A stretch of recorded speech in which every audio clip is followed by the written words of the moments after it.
Hello everyone, it's Jonathan here, founder of Driving Academy, and in today's video I'm going to be teaching you what is a proper way to cross railroad tracks. So, when you get a CDL license, railroad tracks are an issue.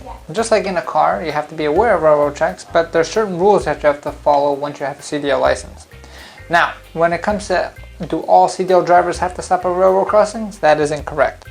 There's only two types of drivers that have to stop at railroad crossings. That's if you're transporting passengers, right? So if you're driving a bus, a school bus, or anything like that, transporting passengers, or if you're transporting hazardous material. So if you fall under one of these two categories, you're going to follow the exact same steps that I'm going to be following and breaking down for you. So this is how it's going to work. First thing you have to understand is as you're approaching a railroad crossing, you want to be all the way to the right side of the road. So if it's a 4-lane road, 2-lane road, whatever it is, try to be all the way to the right side of the road. The reason is you're going to have to stop before that railroad crossing and you don't want to cause too much traffic. So as you see the railroad crossing coming up, you want to get yourself over to the right side of the road, and as you're approaching the railroad crossing, step number one is apply your four-way flashers. So there you're going to start blinking those four-way flashers.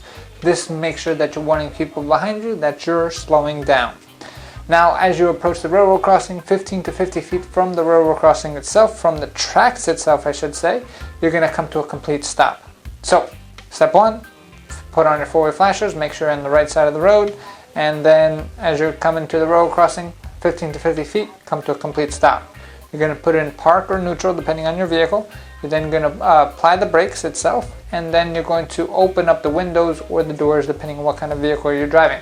So if you're driving a bus, it's very easy for you to open up the door, look and listen for railroad. If you're driving a hazardous material vehicle, you just open up both windows, passenger and driver side, look and listen for railroad crossings.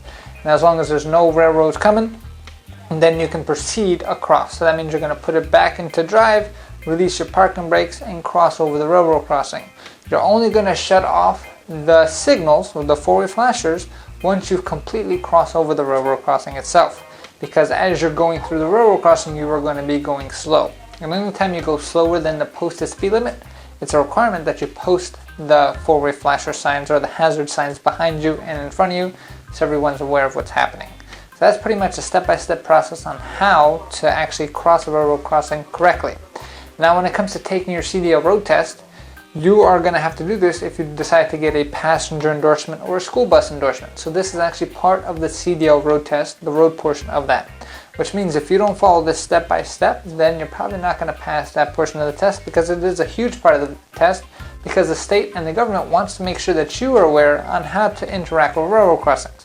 Imagine you're not doing this stuff and you have a bus full of passengers, all of a sudden you don't stop and the train's coming that you don't even see and something malfunctions. Now you and a whole bunch of people's lives have been changed forever, and that's what we want to avoid. So as long as you follow these simple steps, you'll be ready to rock and roll. Now if you're taking your road test, some testing sites like ours don't always have a railroad crossing on the actual road course itself.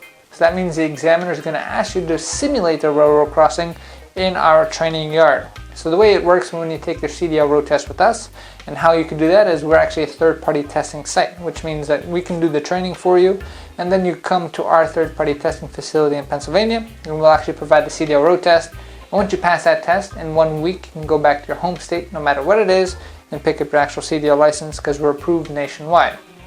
So that being said, after you pass the maneuvers portion of the test, which is the second part of the road test, you're ready to go onto the road. That being said, before we even take you onto the road, we're going to say, okay, at this marking in the parking lot itself, that's going to be a railroad crossing. I want you to simulate as if that was a true railroad crossing and tell me and demonstrate everything that you're going to be doing. So one more time as a quick recap. So as you're approaching that point in the line of the parking lot that we say that is your railroad tracks, you're going to say, okay, as I'm approaching, I'm going to put on my four-way flashers. I'm going to get over to the most right lane of the road. From there, I'm going to come to a stop 15 to 50 feet from the railroad tracks itself. I'm then going to put it in neutral, apply the brakes, open the window and the door to look and listen for railroad signs or railroad sounds, and then I'm going to close the doors, put it back in drive when it's safe, release the parking brakes and drive over the railroad crossing. And once I'm completely over, that's when I'll shut off my turn signals and I'll get back to speed. And that's pretty much a step-by-step process on how to cross railroads correctly. So if you need more help on how to pass your CDL road test, If you want to get a CDL in general, whether it's a CDL Class B with a passenger endorsement or a CDL Class A, and you can drive anything that you want under the sun, give us a call, 908-525-3609. We're located in Linden, New Jersey, and we help students no matter what state that you're coming from. So, I hope this helped you out, and I hope you now know how to cross railroad crossings in a CDL vehicle. Thanks. Have a great day.